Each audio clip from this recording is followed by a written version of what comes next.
episode of These Go to 11. Let's turn it up.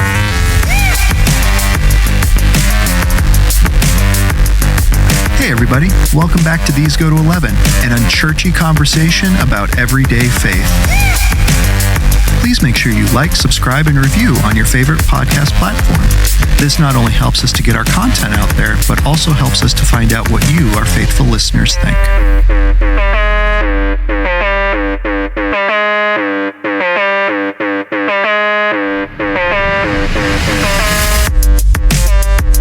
Ladies and gentlemen, welcome back to These Go to 11. Once again, I'm Nathan Bell. Joining me as always, Greg Dutcher. Greg, what's going on, my friend? Man, I am enjoying our book series, dude, as we get ever closer to All Hallows Eve. Yes. This is dropping, dude. I looked at it right before we started, and I'm already forgetting, but I'm going to look. This is dropping on August the 20th. October. Right? Yeah, I'm still in summer. There. Yes. Although if I chose a summer date, it wouldn't be August 21st. That's kind of like lame. But October the 21st. Not that lame. That's Joy's my anniversary. Oh, I meant an amazing day of blessed. Never mind. I killed it. Remember, dude, the guy I always say I had dinner with, the March 12th thing, dude? That's been a joke for Lisa and I for years. What's the most boring date?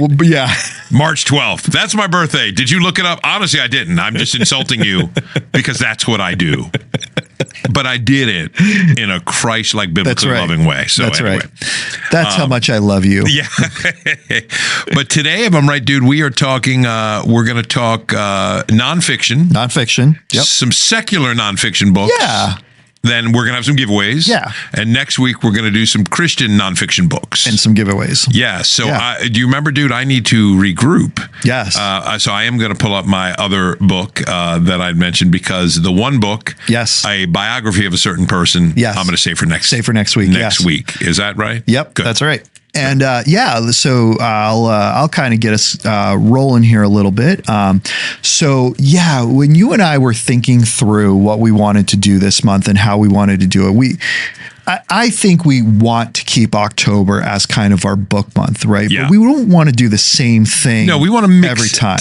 Yep. And so when we were trying to find kind of that unique angle, I mean, really, this one probably more than any others has been like literally an on-the-spot shifting and changing of what we initially thought it was going to be. Our very first one we did, right? I even said there on the podcast, I'm going to talk about fantasy, then I'm going to punt it to you to talk about horror, suspense, thriller. Yep. And mid-podcast, I paused the podcast. If you listen really closely, you can kind of hear the edit clip on it. But I paused the podcast and was like, all right, Greg, let's just do this instead. And then we just kept going. And so literally as we're doing it, this is how we rolled with this. So we'll see how this one goes. But the goal today is to talk about our it's going to be a secular book, one you've read, one I've read, and then kind of it's the one we're going to talk about at the end is going to be our ending that's going to bridge into next week because it's a book on politics. It's written from a Christian perspective, but I don't believe it's necessarily exclusively Christian. Yeah. And so it really kind of borders and blends this in-between idea. But today, the book that I'm going to be talking about is it's an older book. I think the start of the book, when the author started writing it, was probably 2012, and then he references things in the book that are later, 2018, 2019, somewhere in there. This is Leaders Eat Last by Simon Sinek. Simon Sinek is, as far as I can tell, he's not a Christian. He's not a believer. Yeah, I haven't seen any evidence that he is. Yeah. Fascinating guy that he is. He is. And basically his goal is to look at organizations, look at corporations, look at structures and find out what makes them successful. And the way he measures and guides success, interestingly enough, even though there's nothing to suggest he's a Christian, I think the things that he uses are measured more from a biblical and Christian perspective than what we would consider a worldly perspective. Yeah. The things he talks about in success in a company have very little to do with the monetary wealth that accumulates, the monetary wealth that individual accumulates, but it has to do more with the relationships that are formed and developed within that company. Interesting. And really a lot of his philosophies and a lot of his writings kind of deal with that. This particular book, Leaders Eat Last, look at the premise, right? And it goes all over the place, but the initial intrigue, why is it Leaders Eat Last, is taken from the military concept that a private will eat first before a general. Yeah, right. Generals will eat last in the military, or admirals will eat last in the military, because your lower ranking officers need to be taken care of first, and or your lower ranking soldiers need to be taken care of first, because when they're taken care of and when they feel that they're taken care of, they will produce better for the organization as a whole. Interesting. And so if the food gets passed around and there's not enough, the one who's going to not get the food is that higher ranking officer. Yeah. Yeah. Interesting. It was fascinating in that regard. And everything he did and showed in that book was driven to leaders considering those who are under you, consider their well-being, considering when somebody comes in, a lot of times leaders will play on fear, right? They'll play on competition. They'll pit employees against one another. And companies really can't survive like that, right? We as people can't survive like that. And so I found that book really interesting for multiple reasons. Again, there's a lot of things in there that I heard that I thought the ideas were new and interesting, particularly where I'm jumping into a leadership role, being able to apply some of those things. But then also, again, the fact that here's somebody who, as near as I can tell, is not a Christian, has no profession of faith. A lot of the ideas and concepts, I think we as Christians would say, this aligns with what God's word says, right? The first shall be last, the last shall be first, right? Yep. God exhorts the weak, right? He lifts up the humble, right? It's not the person who climbs to the top and gets ahead. And so, again, we mentioned this before, right? All truth is God's truth. If you didn't say it, I was going to say it, dude. Because what a counterintuitive principle that you can say, even somebody like Sinek, who may not be a believer, has, through very careful human observation, has picked up some really valuable insights. Which he dude, just to jump in, I'm fascinated by this one. I was looking up as you were talking, because Sinek, he's one of those few guys, every time I see him in a YouTube video, I always want to see him. He just has interesting, thoughtful insights. From the old one, now it's kind of an ancient one, but just what's happening because of cell phones and technology, and just the basic loss of I remember he says, even with like dating relationships, there was a time where the young boy who likes a girl kind of had to learn the awkward, hey, and everybody laughs. And just what happens in a completely virtual world. And the loss of those social skills. I could hear that dude talk about that for hours. Because he studied it so much. He has an interesting way to come at it. He's a great bridge too, because he's old enough to be wise, young enough to be closer to the generation. So as an old dude now, I'm just accepting it. I look at guys like Sinek and I'm really fascinated. But his study of leadership, human dynamics is really interesting. There's a great video. I think it's called The First Leader. I think and essentially he looks at this scenario, and it's a group of people at a beach or at some kind of event or festival or something, right? And one guy kind of goes up and he starts doing this weird like dance or something like that. Yep. And then a second guy comes up and starts, and then all of a sudden a lot of people come up, and he says, when you saw that video, you probably noticed the first guy. Right. He said, that's not actually the leader. He said he's the leader in the sense that he started it, but he's not actually the one. The one that kind of got it going was the second one, because that's the one that showed validation to the first. Yes. Although, dude, I am going to ruin your great point. I know the video you're talking about. Yeah. Shown it. It's actually not him.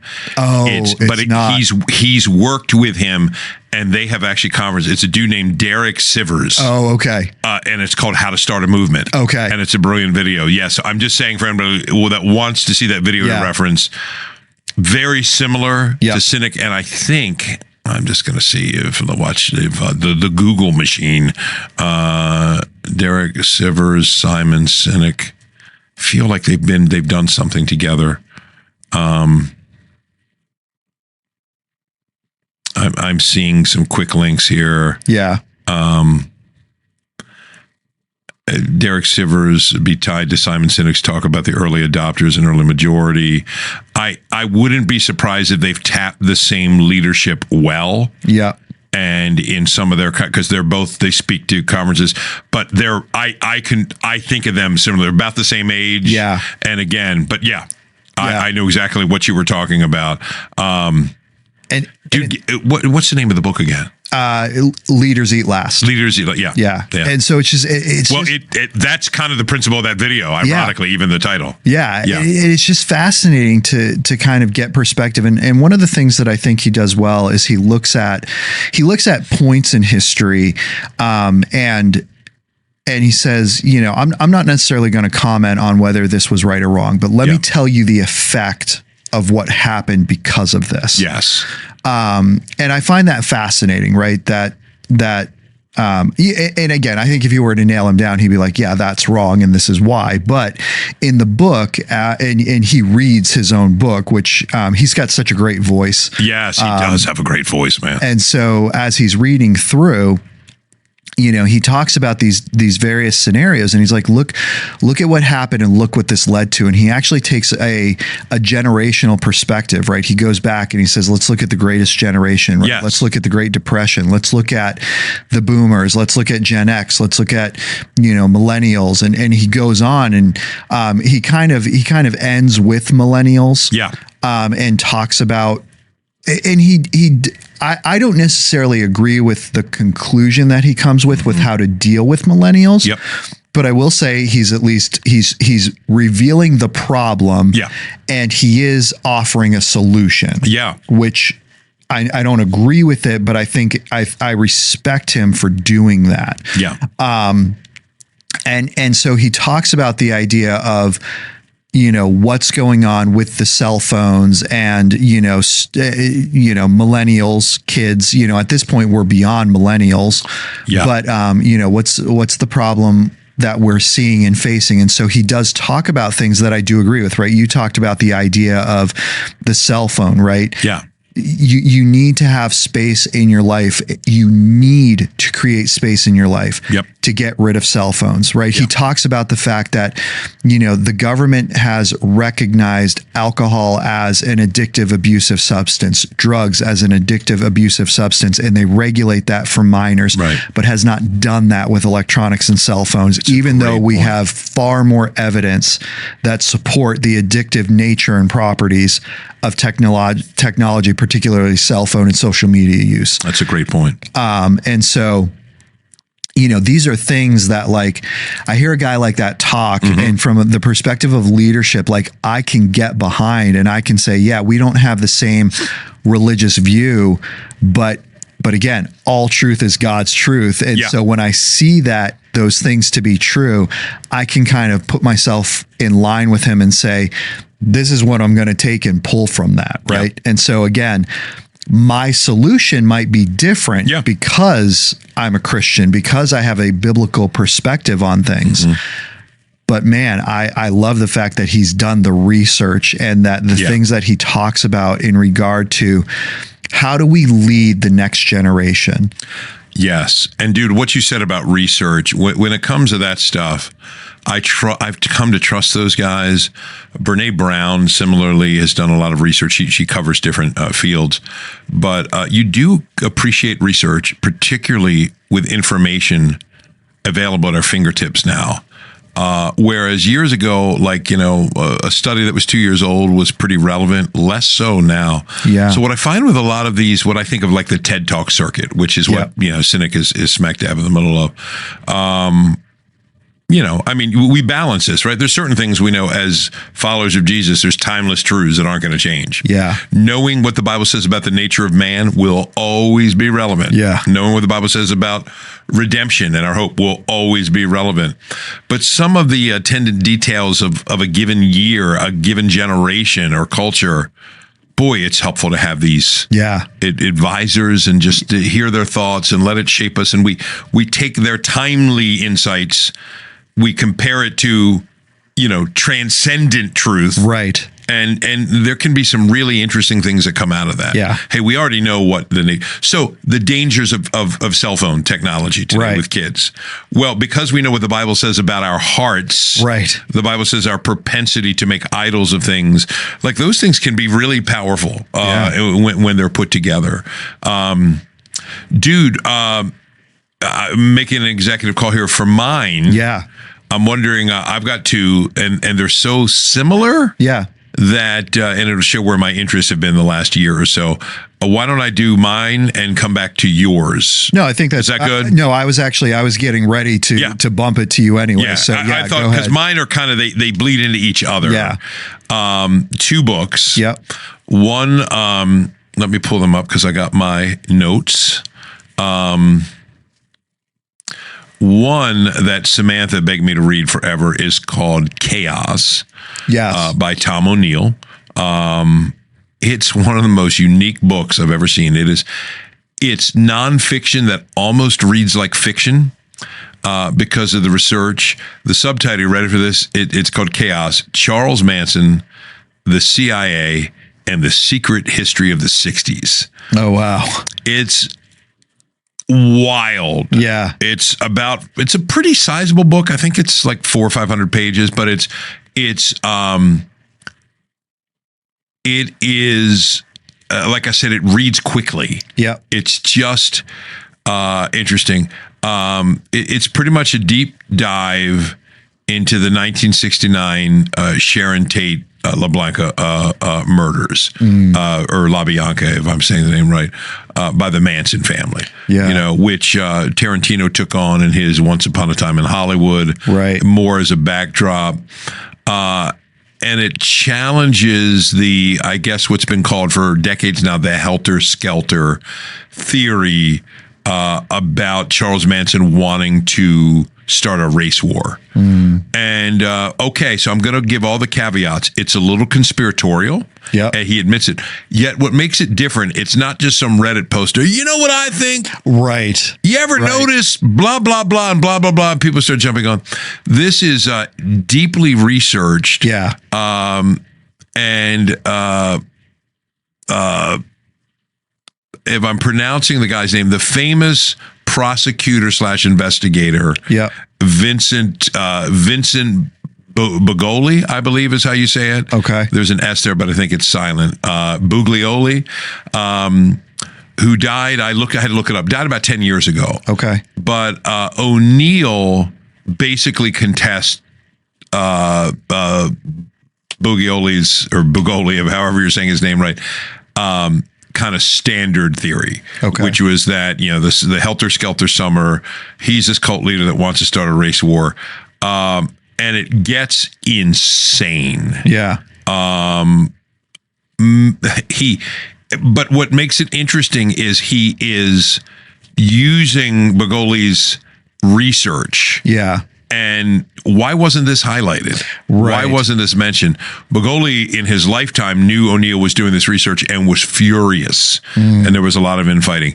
He basically argues that Bugoli, and there's some civil documentation, had some paranoia, some problems, some family issues. And I don't need to, it's interesting reading, I will tell you that. Yeah. It's really interesting. Yeah. But basically suggest that it's possible that Manson and Manson's cult were actually informants. There's some weird CIA tie-ins, weird that he documents, some police tie-ins, times where they were arrested on suspicion of nefarious activity and released, and we don't know why they were released. Okay. So he some of it is wild conjecture, I'll admit. Yeah. And what I like about O'Neill, he kind of admits, I'm in the realm of conjecture here. Yeah. And it just makes for an interesting read. That, and again, probably my horror suspense. Yeah. I mean, I'm not, the Manson, the murders of Sharon, they were just horrendous. Dude, she was 8.5 months pregnant. Yeah. And it is just a horrendous background. So in no way do I want to glorify it. I'm fascinated by the investigation, and it just leads to the, how do we know what we know? What information should be shared with the public? And then another book that I saw in a bookstore, this almost never happens to me, that I picked up. It was called, and it's going to sound worse than it is. You ready? Murderland. It just came out at the beginning of the summer. Dude, you're just going all out on the killing, huh? On the killing, just crime and bloodlust in the time of serial killers. And let me bring up some of my notes here that I made on Murderland. Caroline Fraser is the author. I'll give you the Wall Street Journal. Meticulously researched. A great writer can make art of the most grotesque material, and Miss Fraser does. As crushing as many of the stories are, we are held in thrall. In a climate where killers can be romanticized, Miss Fraser performs the necessary service of showing them as the troubled, pathetic, and deeply dangerous people they are. If her need to find causation is honorable, and the lead crime conclusion perhaps even true, one should not mistake this for compassion, which Miss Fraser reserves for the killer's victims and for the land itself, which was not given a choice in abetting those it poisoned. Now, here's why it's so interesting. This is normally not my type of thing. Basically, she starts the book by introducing some famous, well-known serial killers, which for whatever reason, the 70s and 80s, listen to this: Ted Bundy, Gary Ridgway, known as the Green River Killer, Randall Woodfield, who was called the I-5 Killer growing up, and some others that are a little lesser known, all have an odd link. They all grew up or lived basically in this region of the Pacific Northwest. Yeah. So there's some environmental pollution, which normally, but I just thought, what does she propose? She proposes, now there's other factors, that heavy pollution from the smelting facilities emitting neurotoxins like lead and arsenic may have contributed to neurological damage. Okay. Aggression, violent behavior. And she's, whatever you think, she is showing this in research, statistic after statistic. She has many other theories as well. But it's fascinating to look at these stories and say, why does it seem? Yeah. The other thing that she touches on, because other people have researched this as well, which is always fascinating with me. Thank God, occasionally you hear it. We don't really have the serial killer phenomenon today. It was largely a 70s, 80s, even into the 90s thing. Yeah. And it's interesting. We've got young men who came home from World War II. Yeah. Which all these killers seem to have their fathers. Yeah. Who you wonder, PTSD. Right. Time people weren't really talking about it. Yep. Didn't really have diagnostic criteria for it. Many of these fathers were emotionally absent. Yep. Probably harmed from their experience of the war. Yep. You're just kind of getting, this is more, remember last week we talked about horror, the nurture side of things. Yes. Yeah. When it meets human nature. And that isn't everybody's thing. It's definitely true crime. This one is, Chaos is a little more, I'll admit, a little more pulpy. Yeah. Kind of fun, pulpy, but fascinating because there's so much research that he documents. And you can literally look up the links and, oh, that's interesting. That's interesting. Oh, that was taken out of a deposition. I've never heard this. Yeah. And I'm really shortening it. But the Murderland is more scholarly. Yep. And I'm not finished it. Okay. But it's a really interesting book. It's fascinating. You talk about conspiracy theory, admission of conspiracy theory, all that stuff.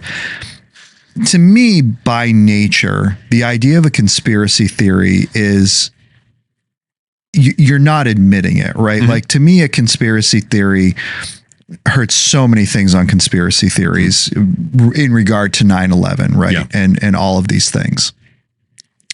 I would say that there are some things in there that I would look at and say, I think when you present the evidence, this is a reasonable theory for something that happened, right? Yeah. Because that's all it is. You can't actually prove that it was there, that this thing happened in this way unless you were there. Right. Right. And so there, a lot of, well, the White House knew about this and didn't say anything. Do I believe that the White House knew something was going to happen? Mm-hmm. Yes. Mm-hmm. Do I think that they knew hijackers were going to take over these planes and crash into this building on this day at this time? Mm-hmm. No. Mm-hmm. I don't think you can show me the evidence saying that the government knew this and chose not to do anything about it. Do I think that they had information that there was probably a credible threat on that day, something going to happen? Yeah, I think you could say that. I think you could probably produce enough evidence and research to say that this did not catch, in a general sense, the government by surprise. What's interesting, dude, because even, am I right? It's been a while since I've looked at it. There was a period I was really reading a lot about 9/11. Obviously, we both lived through it. And wow. Sometimes I'm like, that really happened here. Yeah. It just was such a shocking, appalling event. The one thing that, and it does tie in particularly to chaos. Yeah. Okay, let's bring our timeless truth. Right. Mankind is messed up. We're broken. Yeah. Yeah. So we should not be surprised that governmental agencies, which are composed of what? Men and women that are broken. Even though it's kind of a shattered dream of my childhood, as a little kid, you kind of think all the adults know what to do and take care of everything. Right. And then you get older and you're like, become an adult and you're like, they know nothing. You're like, they know it because I'm an adult. Right. And I see my own stuff. So you start projecting and you're like, ooh, so governmental entities are made up of people. Yeah. So one of the things that I don't think, regardless of where people land on 9/11, this is fascinating to me, the NSA that has this piece. The FBI that has this piece, the CIA that has this piece, right? Yeah. Homeland wasn't created yet because it was created as a result of it. Yeah. But over time, Homeland would get pieces. All these different organizations, and even the official report says, dude, I'm fascinated that weren't information sharing. Right. Yes. Yes. That is shocking to me. Yep. Because ostensibly we're all in it together. Yeah. Hey, we're about protecting the nation, right? So we have the NSA, we have the FBI, and one of the things that came out is the shocking detail that they've got this piece. Boy, it would probably be really helpful for the NSA to have that piece and the CIA to have this piece so that we start getting a composite picture. Because I think one of the things that fascinated me is when it was all laid out, it seemed like it was the broken communication. Right. And dude, look what happened. It's literally like if you, me, Matt Smith, Stephen Smith, right? We all have pieces of the same puzzle with no picture to know what we're putting together, right? We're all in 4 separate rooms. Yeah. And we've got pieces of a puzzle that we're trying to put together. And together we get the whole picture, but separately we're putting it together. So if I'm, if we're working on a scene of, I'll just, take New Hampshire. We're creating a scene of Mount Washington in New Hampshire, right? So I've got the peak of the mountain. Yeah. All right. Well, there's a mountain there. I can see the peak, right? But I don't know what's below it. Right. And you've got the bottom right-hand corner that, shows the hotel down at the base of the mountain. Right. And so you can see the hotel there, and it's like, okay, it's a hotel. It's in the country, and then, Matt has the bottom, left-hand corner. And so he can see, the trees in the woods and maybe like the base of the mountain going up, but he doesn't know how tall the mountain is. He doesn't know what's, where it ends.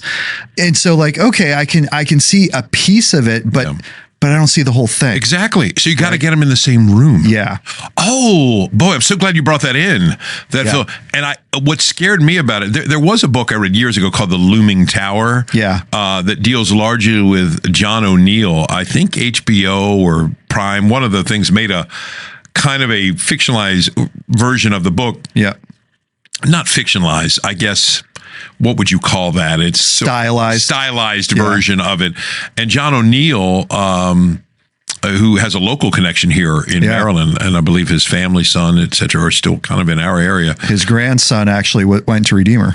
Oh, is that right? Graduated 4 years ago. Wow. Yeah. Fascinating. Yeah. Well, he, John O'Neill, of course, was an FBI agent. Yeah. And pre 9/11, he's played by Jeff Daniels, who I've always liked in the movie or the installment. I think maybe Alec Baldwin's in the too. It's got some pretty major, well-known people. But John O'Neill was an FBI investigator. Yep. And they're kind of showing a lot of the stuff stirring in the Middle East prior to 9/11 that he seemed to have access on. And it really deals with the frustrations of the lack of information sharing. Yeah. And you know what that all comes down to usually, dude? 99 times out of 100? Pride, territorialism, good old-fashioned biblical transcendent truth. We are proud. Right. We don't share. The stuff we don't. And it was heartbreaking though, because what's fascinating is, he left the FBI. Yeah. He took a very nice security detail job in the World Trade Center in the Twin Towers. If I remember correctly, that was his first day. I think it was his first day. And of course he perished. Yeah. So it's a heartbreaking thing, but that's kind of what I got out, particularly of Chaos. It was more of the DNA connection of, man, one thing I do know, because of people, and I am careful not to get caught up too much. Right. But at least to say, conspiracy theories, I don't know if they're necessarily, or conspiracies are born in a room like the Illuminati that wants to, as much as they often, the cover-ups come out of, we're not going to share that with them. Right. This is our thing, so let's just keep hush hush. And over time, these things build, and there's room for speculation. Why didn't this? But it definitely makes me think, Lord, my hope is in you. Yes. Because people are messed up. Yeah. That's kind of what I've gotten out of these reads. Well, and so how are we on time, dude? I know we're a couple minutes. It'll actually, what you just said there is going to allow me to segue in, right? Because perfect. That statement, people are messed up. So this book that I read, Kingdom, Power, and the Glory. Oh, yeah. It was a fascinating read on Christian nationalism. You and I have talked about that, and the rise of Christian nationalism is such a fascinating thing, because let's be real, the tagline of Christian should just be left alone, right? Right. The idea that you're going to pair my identity in Christ to something else, and that it can be linked to something else, has just always fascinated me. And so this book actually does a deep dive into the rise of Christian nationalism and the kind of going away. So there's a really good, like, kind of historical look on this. The author of it, I can't think of his name right now. And I'm too lazy to look it up right now. So Greg will do that for me. I'll do that while you're talking. I know of the book. Yeah. And so I found it really insightful and helpful, because there's a lot of things that, again, the research that went into this, right? And the research that went into this, and the idea of, the lines in the sand that have been drawn over stupid things in politics and all of that. I found this book to be fascinating. The author of it is a Christian, but but he's not a Trump guy, right? Interesting. And that has caused a lot of people who knew him, a lot of older people who knew him, who are pro-Trump, to basically doubt his salvation. Yeah. And out of that phenomenon that he noticed, right, that you and I have noticed, he wanted to do a deeper dive into this to find out, since when has my relationship with Christ been linked to my political views and stance? Yeah. And that idea really, again, it fascinated me. This was actually, this was recommended to me by my father-in-law. He read this book and he and I were having a conversation, and in just the way I was talking and the things that I was saying, he was like, you have to read this book. You're going to love this book. It's going to give not just voice, but it's going to give the research to the voicing that you are conveying to me, right? Because I can articulate what's wrong, but the research is now there to back up why it's wrong. Interesting. And so he does a deep dive into really the rise of the moral majority in the United States. He talks about the fact that the moral majority hung their revolution, as it were, on the pro-life, pro-choice issue. On the abortion issue. And he said before that was never an issue in the evangelical community. And he's not making a comment on it being wrong to support life, you know, and again, this shows you, like, this is where I am. I do think life is important. I think God speaks very clearly to that, but understand politically, this was never an issue until the moral majority gave birth to it. Interesting, dude. I found it. Dude's name was Tim Alberta. Yep. Because I've seen this and it's gotten a lot of praise. The little publishers write up just really quickly. It came out end of 2023, so it's a pretty recent book. You know, almost the start of 24. So this would have been a course pre-Trump's second term. Correct, but he was gearing up for it. All so he's probably writing in that. In that milieu, as they say. Interesting write-up. It just says, the subtitle is American Evangelicals in an Age of Extremism. And this is just a blurb from the publisher really quick. Evangelical Christians are perhaps the most polarizing and least understood people living in America today. In his seminal new book, The Kingdom of the Power and the Glory, journalist Tim Alberta, himself a practicing Christian and the son of an evangelical pastor, that's interesting, paints an expansive and profoundly troubling portrait of the American evangelical movement through the eyes of televangelists and small-town preachers, celebrity revivalists, and everyday churchgoers. Alberta tells the story of a faith cheapened by ephemeral fear, a promise corrupted by partisan subterfuge, and a reputation stained by the perpetual scandal. Ooh, that, dude, can I just say, that is a book I'm glad you're talking about that will probably never be referenced. Right. And I want our audience to know, this is the context where we talk a little more in depth about ideas that Christians debate and banter about back and forth than I would, because we get to give some context and reaction and not, as you know, dude, I don't do that stuff from the pulpit. Right. No, 100%. Yeah. And again, I would just say, I don't care where you fall on the political spectrum or anything like that. I think this is a very well-written book. I think this is a very well-researched book, right? Yeah. And one of the things that I think people need to stop with is the idea that I disagree with the idea, so I hate you and I hate your ideas. I hate that stuff, dude. And what happened? Yeah. It didn't used to be. Right. And we've talked about the polarization. Yeah. And listen, I'll just say this. I think most people acknowledge this, whether you blame or the media, but the Trump era definitely triggered something. And I remember I mentioned this, my son Isaac, who's very politically interested. Yeah. I told him, I said, your mom and I think politics has changed. Go back sometime and watch the McCain-Obama debates or the Romney-Obama debates. Yes. And there were substantive differences. Obviously, you've got the first black president, which is historic in and of itself, also a prominent progressive thinker. And some people would debate the conservative credentials of a McCain or a Romney. But for the most part, would say they're lifelong Republican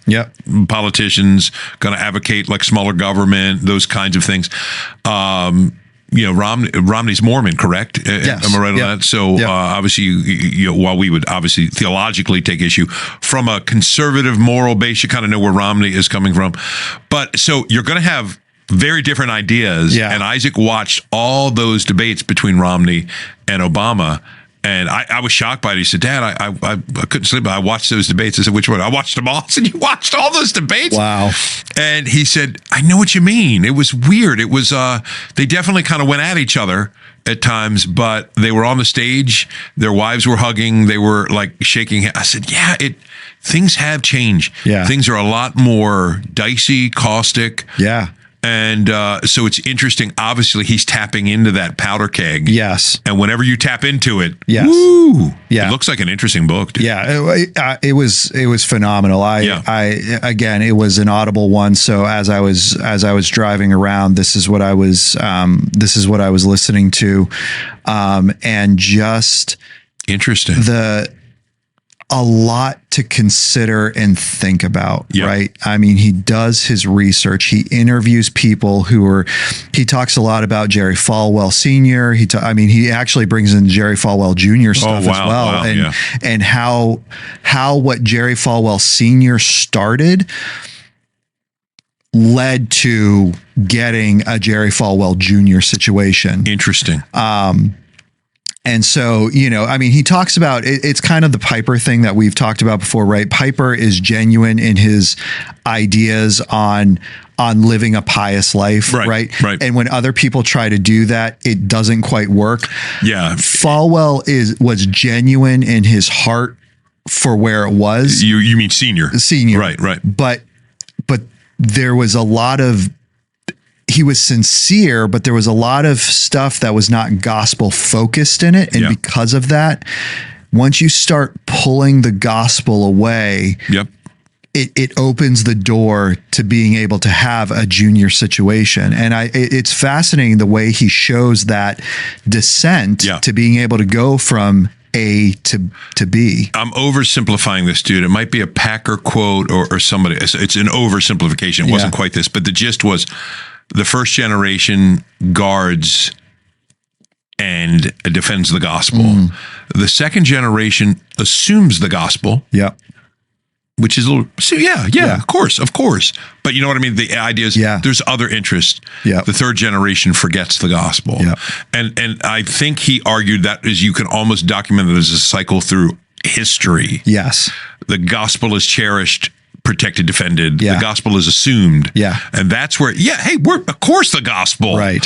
But it's amazing how quickly it can, like sand through our fingers. And I think the author would argue that Falwell Sr. was in the assumption of the assumption of that. phase. That's what I thought. He wasn't, it wasn't he guards and defends it, or not in the way that you should guard and defend the gospel, but he was in the assumption of the gospel phase, which led to the forgetting of the gospel phase in his son. Well, I'll tell a quick story, dude, because I know we're out of time on that.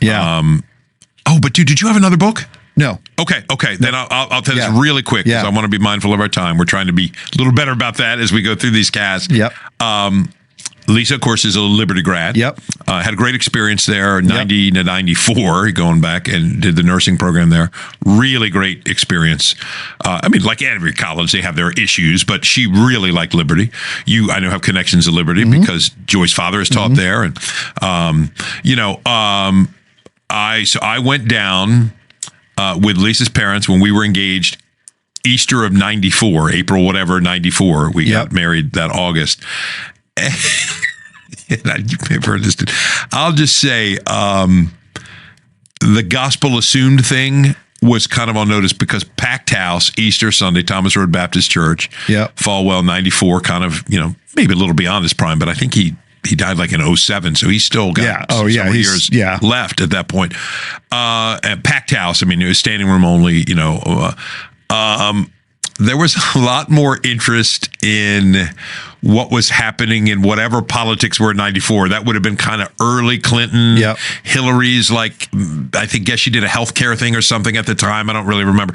But that was talked about a lot. A lot of jokes. A lot of things. And then at the end, it's Easter Sunday, the resurrection. And I kind of noticed it even then as a 24-year-old, man, it was there, but it didn't feel. And again, Right. I'm basing that on one service. Sure. So Sure. I'm not trying to say that. Yeah. I'll just say that Sunday, Easter Sunday, which I tend to think of, man, if there is a Sunday where you're going to be thinking gospel, Right. lost people, my memory of it was much more, and I think Lisa would agree. Yeah, a gospel show, of course. Right. But let's talk about what's Right. happening in DC right Yes. now and all these things. So Yeah. No, would be an example. Yeah. So again, I would recommend, Leaders Eat Last. Yep. I would also recommend Kingdom, Power, and the Glory. And then Greg, yours, Chaos and Murderland. So. Yeah. Now, dude, yours cheats a little bit at the end, but not really, because it sounds like an historical study. It is. Yes, it happens to be a bit about evangelicalism and politics, but it kind of a good bridge into next week. Correct. Yep. Yeah, I think so. I like it. So, all right, my friend, until the next time, we just rock the Casbah. Thank you again for listening to These Go to 11, an unchurchy conversation about everyday faith. Once again, please make sure you like, subscribe, and review on your favorite podcast platform.